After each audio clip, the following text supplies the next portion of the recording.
Queridos amigos, estamos nosotros iniciando con la palabra del Señor. Estamos leyendo el segundo libro de Samuel. Ya estamos en el capítulo 18, del 9 al 10, luego del 14 a B, 24 al 26, del 31 al 32 y el capítulo 19, 1. Absalón se encontró frente a los servidores de David.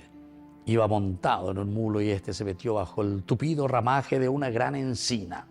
De manera que la cabeza de Absalón quedó enganchada en la encina. Así quedó colgado entre el cielo y la tierra, mientras el mulo seguía de largo por debajo de él. Al verlo, el hombre avisó a Joab: acabo de ver a Absalón colgado en una encina. Entonces Joab replicó: no voy a perder más tiempo contigo. Y tomando en su mano 3 dardos, lo clavó en el corazón de Absalón. David estaba sentado sobre las 2 puertas. El centinela que había subido a la azotea de la puerta, encima de la muralla, alzó los ojos y vio a un hombre que corría solo.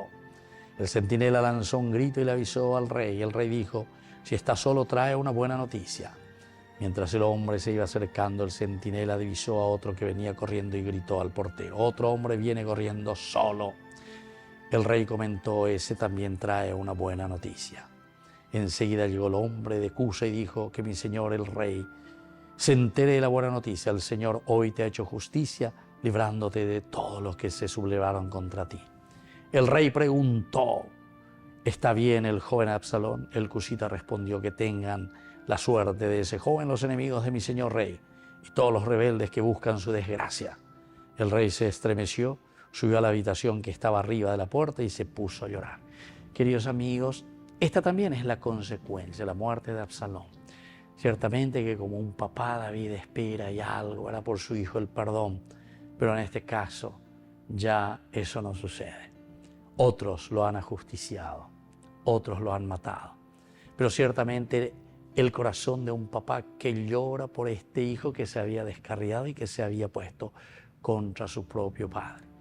Era uno de los pecados, ¿verdad?, también del rey David. Dice que era indeciso en ciertas circunstancias, que era tan importante tomar decisiones. Él absolutamente no se atrevería a hacer eso. Por eso después sube, dice, a llorar por su hijo.